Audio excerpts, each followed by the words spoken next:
Well, my friends, the last two videos have certainly garnered a lot of conversation insofar as the gas versus diesel debate. I really appreciate everybody who jumped in on the last video when I asked you guys roughly where you live, where you are located in the world, that is, where you do your boating, what kind of boat you have generally, and whether you have gas or diesel. And one thing that did come to mind, which I want to talk to you guys about, apart from the fact that the die-hard diesel guys keep insisting that I have to get a diesel boat. Rumble, rumble, rumble.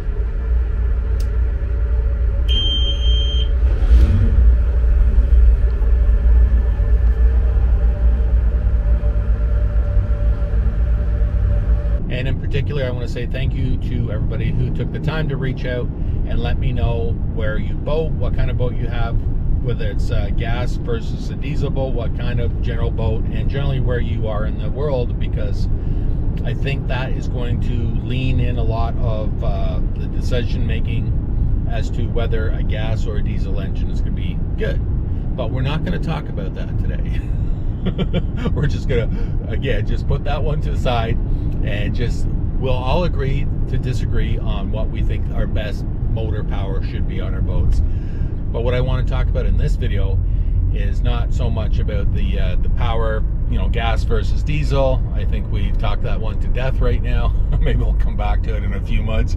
But what I want to talk about today is saltwater and how it affects boats. And for those of you guys that are in, let's say, Florida, I know that you have in your mind, and I'm going to hear from you, say, you know, there's not a problem boating in saltwater, and I agree with that 100%. But since I want to talk about saltwater boats, this is going to be more geared towards, well, let's say those who are not necessarily familiar with, you know, what to look for when looking for a used boat, people who are maybe looking to buy a used boat, looking to upgrade from what they have now. So what I want to talk about right now is a few things that one should look at when looking at a used boat if you have concerns about saltwater. And I'm going to go down that list with you right now, things that may be problematic down the road or even the day you buy the boat. So let's jump into that list right now. Now, speaking of saltwater and saltwater boating, I'm going to bring you to a place which I brought you to many times before. Right here. Yeah, so right now I am at the Gamebridge side of the Trent Severn Waterway here in Ontario, Canada. And again, for those of you who are new to the channel, I've brought you through here many times by boat over the years. The Trent Severn Waterway, just to bring you up to speed, is a 240-mile long route, 386 kilometers, which goes from Trenton, Ontario, on Lake Ontario, and all the way through here, and that way up to Port Severn in Georgian Bay. And that will allow one to travel as we could, since we are, our home waters and our home port has always been and will probably continue to be here on Lake Simcoe, which is right that way. So this is where the Trent Severn Water exits out onto Lake Simcoe and gets onto that vast body of water known as Lake Simcoe. So what does that mean for saltwater and saltwater boating? Well, where we are located, our home waters are right here. I'm going to show you in just a second. Lake Simcoe, which is the largest body of water along the Trent Severn Waterway, which is made up of a number of lakes, rivers, and man-made canals, which goes through the whole route. And Lake Simcoe is, let's say, the last third, the northwest portion of the Trent Severn Waterway. And this is all fresh water. And Lake Simcoe has been our home waters, our home port area for the last almost 30 years, and probably will continue to be so for the rest of our boating career. So what does that mean for us? Well, from right here at this spot or anywhere along the Trent Severn Waterway, we could, by boat, in theory, get to anywhere in the world that is accessible by an ocean. So what does that mean? That means that if we were to take a boat, let's say our most recent boat or any of the boats we've had, we could drive through here, go that way down to Trenton, Ontario, like say Lake Ontario, and eventually find our way out into the Atlantic Ocean, and from there go to wherever we want to go. Again, in theory, if we had a boat that had the range, and here we go about the diesel and the gas, but if we had a boat that had the range, we could we could, like say in theory, drive it across the Atlantic Ocean right over to Europe, or carry on and go to Asia and anywhere else that we wanted to go. Conversely, we could head that way northwest up into Georgian Bay and find our way a couple of routes which would eventually take us back to the Atlantic Ocean as well. And that's where the saltwater aspect comes in for us.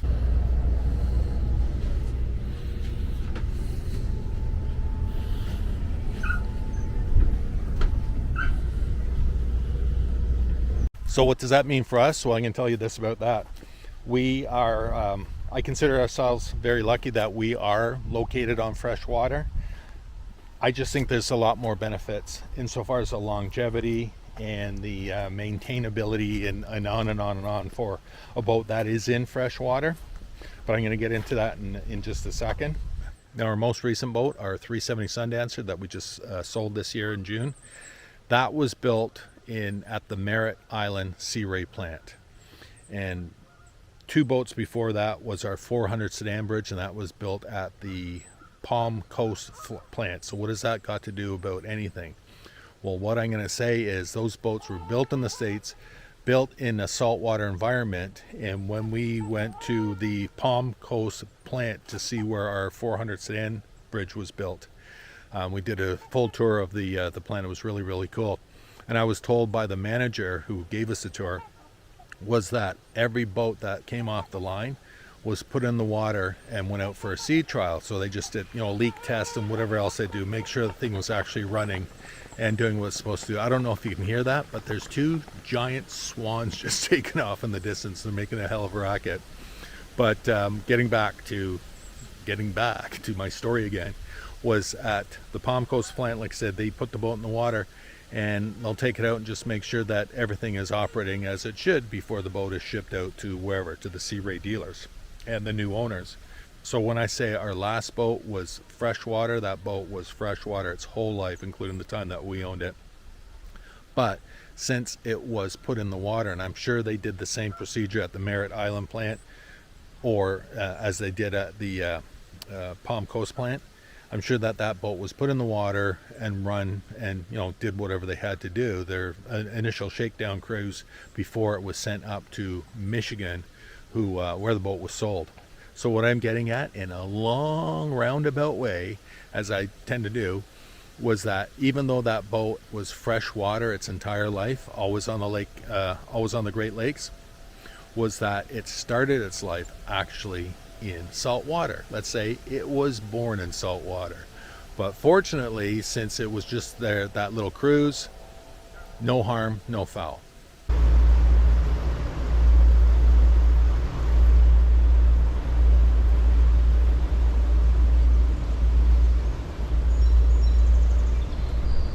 Well, now that we've got that out of the way, here's a few things to look for when you're searching for your next used boat. Now, one of the clearest things that should jump out to you is look for rust on metal parts. When I say metal, steel, anything in the engine compartment. Now, I've said this before in the past, that when looking at used boats online, I think most salesmen or most people who are sharing videos or photos of these particular used boats, they will spend more time in the cabin and look around the layout and the head and the cabin area and the bed and whatever else is in there. Look at the stove, open the drawers. Boring. What I need to see, if I'm looking for a boat or any used boat, show me more time down the engine room. Simply because that will tell you a lot of different things about a used boat. One of the easiest things to spot in the engine room, look at the engine motor mounts. Now, they may be tucked down out of the way a little bit, but don't be afraid to lean over and lean in and check it out, because if it's been in salt water, trust me, there's going to be a lot of rust on those motor mounts. Now, something else that's really important to look at on a used boat, especially if it's gas powered, look at the engine exhaust risers and manifolds. Now, on any boat, the engines, whether they're gas or diesel, will be water cooled, but they can also be freshwater cooled.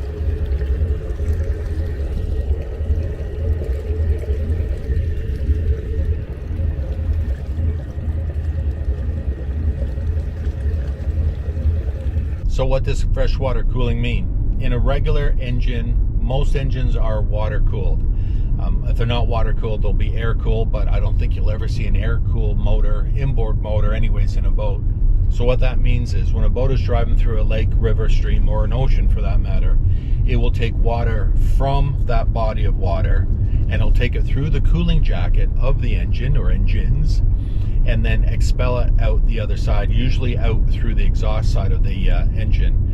And that will help keep the engines cool, or at least within their operating temperature range. So what that can mean is that a boat that is in salt water all the time, it's going to be taking that salt water through the engine and through the exhaust system regularly. So what engine manufacturers will do to help alleviate that issue is they will put in a freshwater cooling system, not unlike you will have in a car or a truck. Now, if you have a car or a truck, which is either gas or diesel powered, doesn't matter, pop the hood. If you're not familiar how this all works, just pop the hood on it and you will probably find a radiator. And what the radiator does is we'll take that fluid, let's call it antifreeze, that has been flowing through the engine, and we'll take it out through the radiator. And when the vehicle is driving down the road, the passing air will take that heat away and then keep the engine cool. And that's how it works in theory anyways. So what it is, that radiator is acting as a heat exchanger because it's taking the heat from the engine and taking it and evaporating it out into space. So on a boat, what they do, very similar situation, is there's not a radiator, but in lieu of a radiator, they will put in a heat exchanger, which is generally just a big tube. Very simply, it's a big tube where the antifreeze will go through, and then they will draw water out of the body of water that you're driving through, the lake, the ocean, the river, the stream, whatever it is. You will have now antifreeze that is flowing through the engine, or at least flowing through the cooling jackets of the engine, which is going to cool down the engines, or again, like I say, keeping it at least at the expected, the operating temperature. And then that water that is coming out of the lake goes through that heat exchanger and it cools it down, and everybody's happy.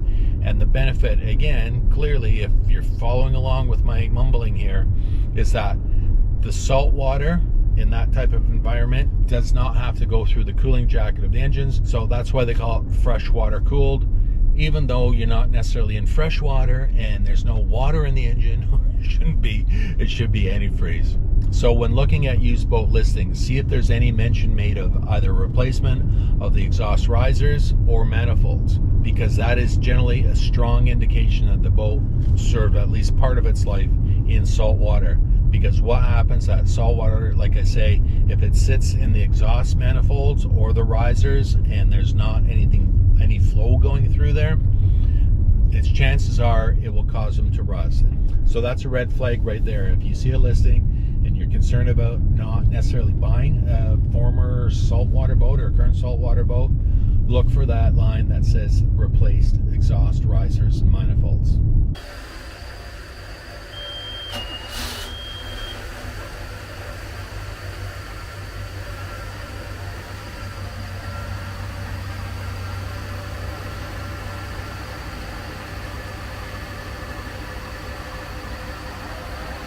Look for signs of rust on any other engine components as well. I don't know why with generators, but I think sometimes that they just may have a lesser grade of casting metal on the blocks and the attached parts. Because if a boat is in salt water or a saltwater environment, because remember, if it's in salt water, there's salty air all around the boat all the time too. So that salt can attack anything that it wants to, and it will. And it will seek out new victims. So look at the generator just to see if there's flaky paint, but not only the generator. I'm going to step out of the engine room for just a second here.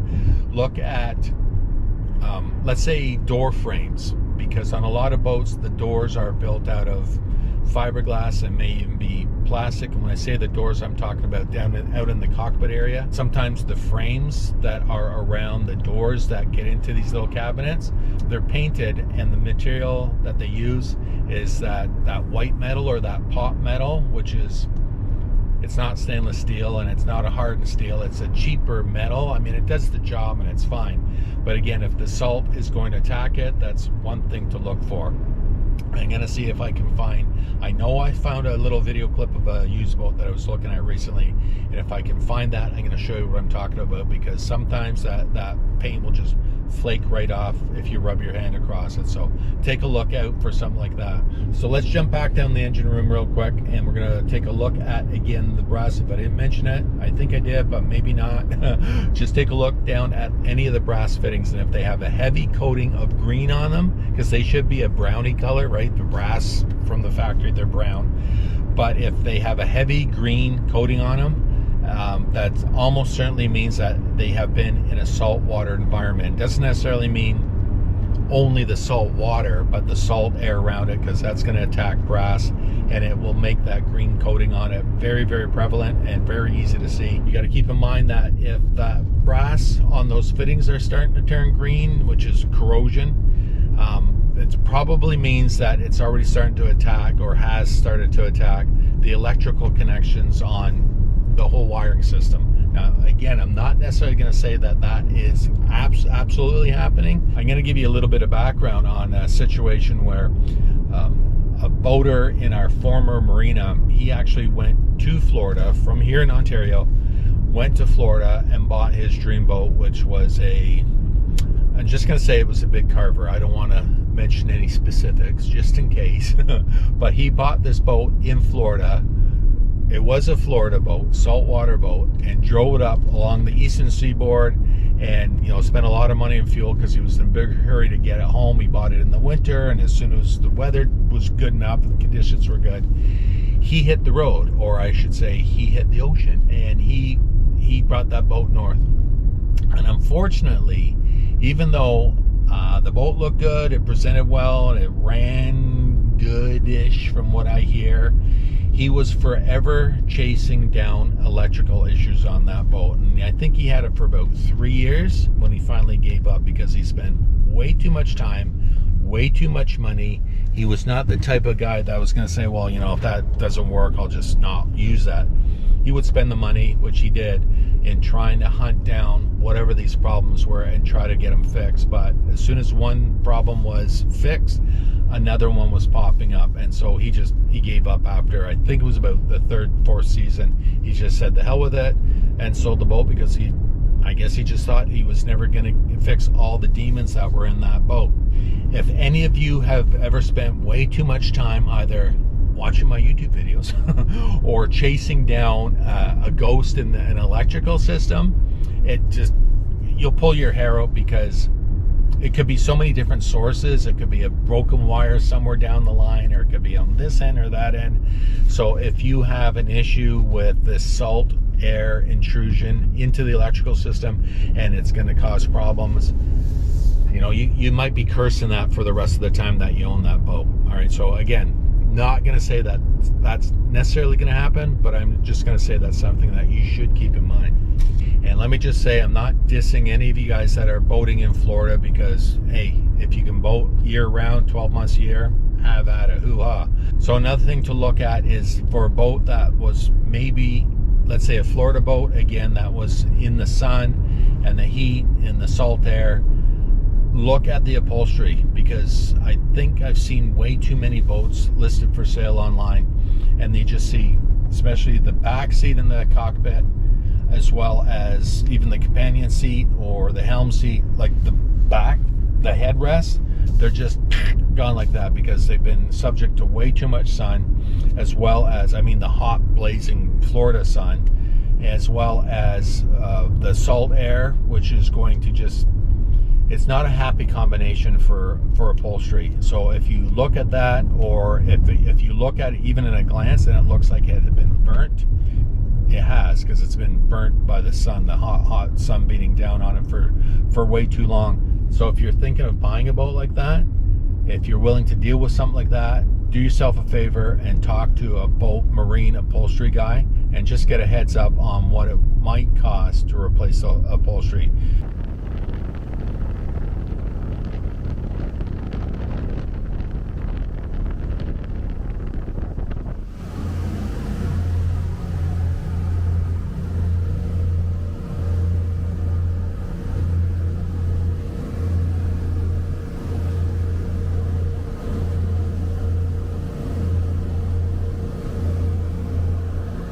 Now, something else is, if you can look at the boat in person, again, before you go to buy the boat, I hope you do, is take a look at the rubber seals around the windows, any sort of rubber gaskets anywhere on the boat, because like I say, if they are subject to salt water, salt air, they will deteriorate a lot sooner than if the boat had lived its life in beautiful freshwater areas. So yeah, so look at gaskets, windshield gaskets, rubber gaskets. So one final thing to look out for, and you don't need any tools for this, just you use your eyeballs.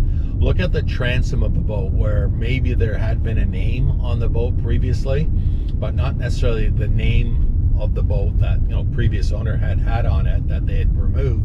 But also sometimes you can see the city or the town or the area where that boat had lived before. Like, for example, our last 5 boats, I always put the name of the boat, Boogaboo, but put underneath that Lake Simcoe, because that's our home waters. But sometimes, and we've seen this ourselves, and I'm going to show you a picture of this, where friends of ours had bought a boat which we discovered on a sunny day. They had already owned the boat for a while. One sunny afternoon, we were sitting outside and having a couple of cold ones, and I was admiring the boat because it was a Sea Ray.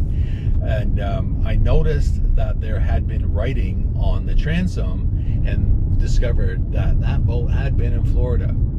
Yeah, so that's again something to look for. Not only that, but look where the registration numbers are on the bow of the boat.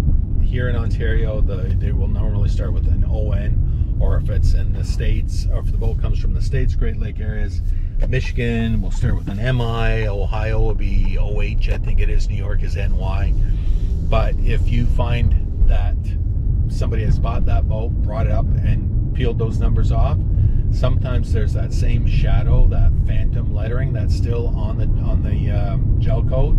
And so just kind of eyeball it close to where the existing registration numbers are. See if you can see an old registration number that had been there in the past, and look for an FL, because that will indicate Florida, and that means it's a Florida boat. So you ask yourself, why would somebody buy a boat from Florida and bring it up here if they're all problematic? Well, I'm going to say that they're not necessarily problematic, but what I will say is that if you find yourself buying a boat, if you're in the freshwater area and you are thinking of buying a used boat, and you find a boat that was, again, I'm just going to refer to this as Florida boats all the time, and they could be from anywhere in the salty areas of the world.